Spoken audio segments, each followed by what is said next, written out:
एक बुजुर्ग कुत्ते की कहानी। बहुत समय पहले एक छोटे से गांव में एक कुत्ता रहता था जिसका नाम टोपी था। वह कुत्ता अब काफी बूढ़ा हो चुका था। उसकी उम्र के हिसाब से उसके बाल सफेद हो चुके थे और उसकी चाल बहुत धीमी हो गई थी।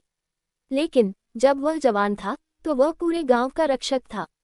वह हमेशा खुश रहता था, बच्चों के साथ खेलता था और घर घर जाकर किसी न किसी का साथी बन जाता था।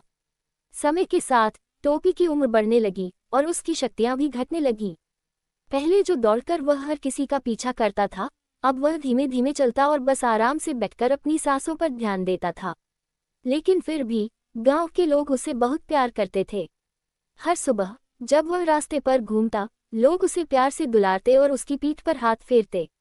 एक दिन टोपी को तेज बुखार हुआ।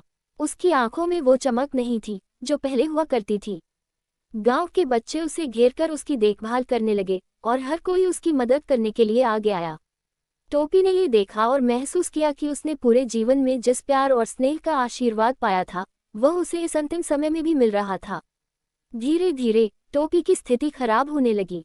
वह एक दिन गांव के उस पुराने बरगद के पेड़ के नीचे लेट गया, जहां वह अक्सर बैठकर सूरज की किरणों का आनंद लिया करता था। गांव के लोग उसे देख रहे थे, लेकिन अब वे समझ चुके थे कि उसका समय आ गया था। कुछ देर बाद टोपी ने अपनी आखिरी सांस ली। गांव के लोग दुखी थे, लेकिन उन्हें यह भी संतोष था कि टोपी ने अपनी पूरी जिंदगी में हर किसी से बिना शर्त प्यार किया। उसकी यादें हमेशा गांव में जिंदा रहेंगी। टोपी के जाने के बाद गांव के लोग उसे न सिर्फ एक कुत्ते के रूप में, बल्कि एक सच्चे दोस्त और साथी के रूप में याद करेंगे। उसकी कहानी हर घर में सुनाई जाती रही और यह साबित करती रही कि प्यार और सच्चे दोस्त कभी उम्र के मोड़ पर नहीं रुकते।